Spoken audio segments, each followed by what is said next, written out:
برائے صحت و سلامتی کل عاشقان امامت ولایت محبان اہل بیت عزاداران مظلوم کربلا تمام علماء امامیہ تمام مراج کرام و مقام معظم رہبری اجمعاً بآواز بلند صلوات اللہم صلی علی محمد وآل محمد برائے نیستی و نابودی دشمنان اسلام و دشمنان اہل بیت و تعجیل در ظہور حضرت امام زمان اجمعاً بآواز بلند صلوات صلی علی محمد۔ دعائے پروردگار عالم سے وہ ہماری ان قلیل عبادات کو اپنی بارگاہ میں قبول فرمائے، رحم حضرات معصومین علیہ السلام کی سچے پیروکاروں میں ان کی شفاعت پانے والوں میں قرار دے انشاءاللہ۔ بار دیگر بآواز بلند صلوات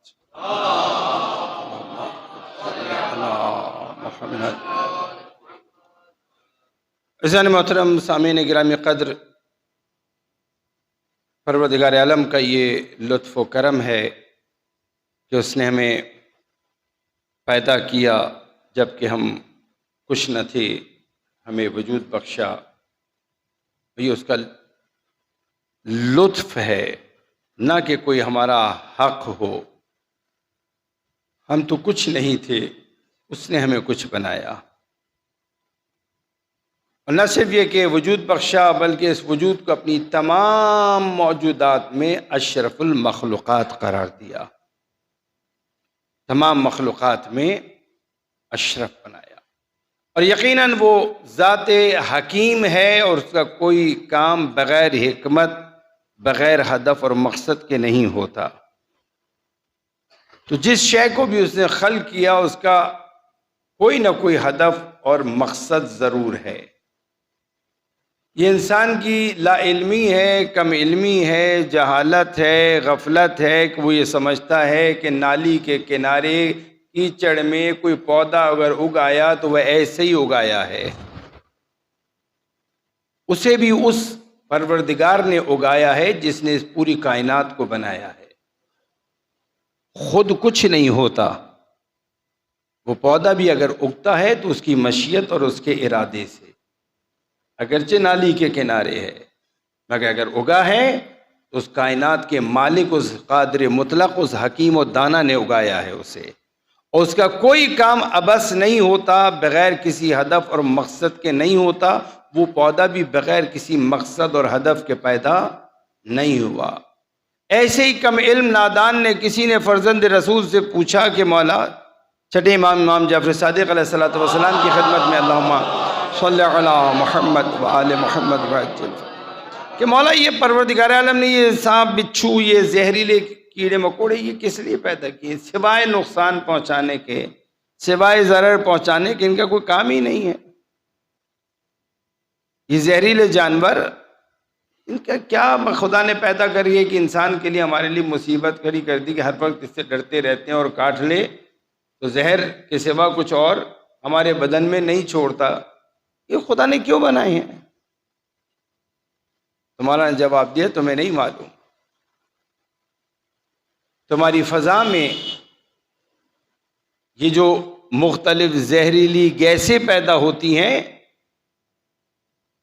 پروردگار عالم نے ان کیڑوں کو، ان زہریلے جانوروں کو وہ صفت دی ہے کہ یہ فضا سے ان زہریلی گیسوں کو اپنے اندر جذب کر لیتے ہیں، کہ اگر یہ نہ کریں تو تمہاری فضا میں یہ زہریلی گیسیں بڑھ جائیں اور تمہاری زندگی خطرے میں پڑ جائے۔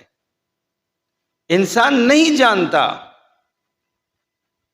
مگر یہ ایمان لانا ضروری ہے، لازمی ہے۔ ایک مسلمان اگر ہے تو وہ یہ ایمان ضرور رکھتا ہے کہ میرے پروردگار کا کوئی کام، کوئی فعل عبث نہیں ہوتا، بے مقصد، بے ہدف نہیں ہوتا۔ یہ اور بات کہ میں نہیں سمجھا، یہ اور بات کہ میں نہیں جانتا، مگر ایسا نہیں کہ پروردگار عالم نے اسے بغیر کسی مقصد کے یا کسی بیہودہ ہدف کے تحت پیدا کر دیا ہو۔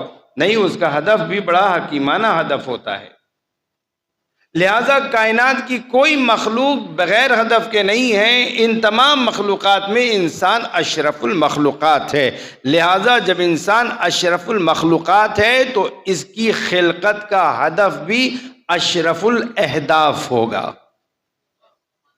سارے اہداف میں سب سے بلند ترین ہدف اگر کوئی ہے تو وہ انسان کی خلقت کا ہے، اور وہ خود پروردگار عالم نے ارشاد فرمایا، اور فرمایا وَمَا خَلَقْتُ الْجِنَّ وَالْإِنسَ إِلَّا لِيَعْبُدُونَ، ہم نے نہیں پیدا کیا جن اور انسانوں کو مگر یہ کہ وہ بندگی کریں۔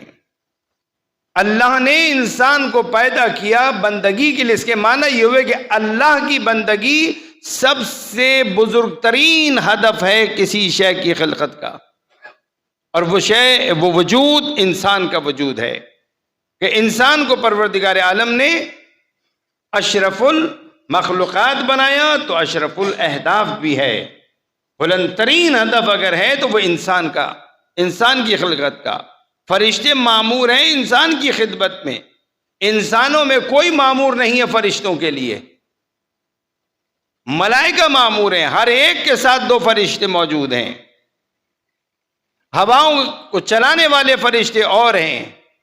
زمین و آسمان کے اس نظام میں مختلف مسئولیتیں، ذمہ داریاں اللہ کی جانب سے اٹھانے والے ملائکہ فرشتے، جن کا تذکرہ وقتاً فوقتاً مختلف حوالوں سے سنا کرتے ہیں، یہ ان کے علاوہ ہیں کہ جو سجدے میں ہیں تو سجدے ہی میں ہیں، جو رکوع میں ہیں تو وہ رکوع ہی میں ہیں، جو قیام میں ہیں تو وہ قیام میں ہیں۔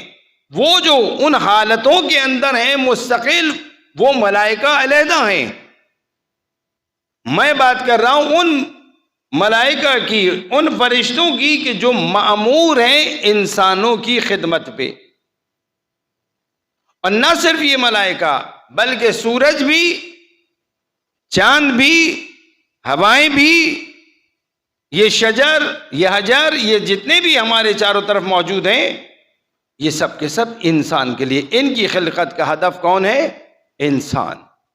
یہ پیدا کیے گئے انسان کے لیے۔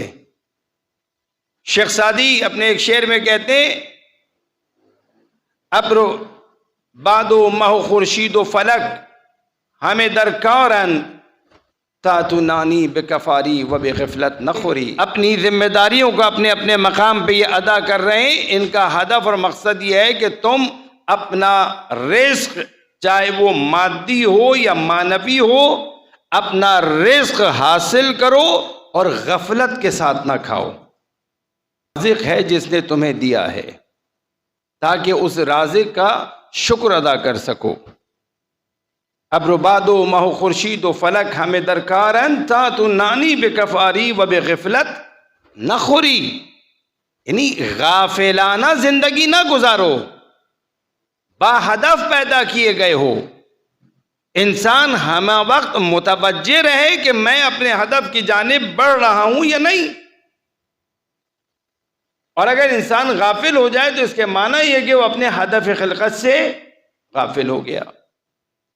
ایک زمانہ تھا جب کمپیوٹر آیا تھا، کہیں کہیں کبھی نظر آ جاتا تھا، اور دیکھتے تھے کہ اسے بڑے اہتمام سے رکھا ہوا ہے ٹیبل پہ، اس کے لیے کور بھی ہوا کرتا تھا، وہ چڑھا کے رکھتے تھے، استعمال کے وقت کھولتے تھے، ڈسٹنگ کرتے تھے، ایک حساب کتاب تھا اس کا پورا مخصوص، ٹیبلیں بھی اس کے لیے بنا دی گئیں، پھر اے سی لگا دیا گیا، جناب کولنگ بہت ضروری ہے اس کے لیے، خراب ہو جائے، کتنا اہتمام تھا۔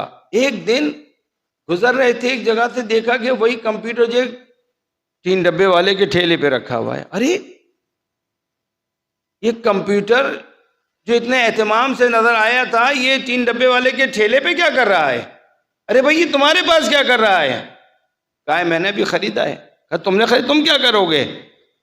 کہا کچھ نہیں کروں، کباڑ میں جائے گا۔ میں کباڑ میں جائے گا؟ یہ کمپیوٹر کباڑ میں جائے گا؟ اور کیا؟ میں نے کیوں؟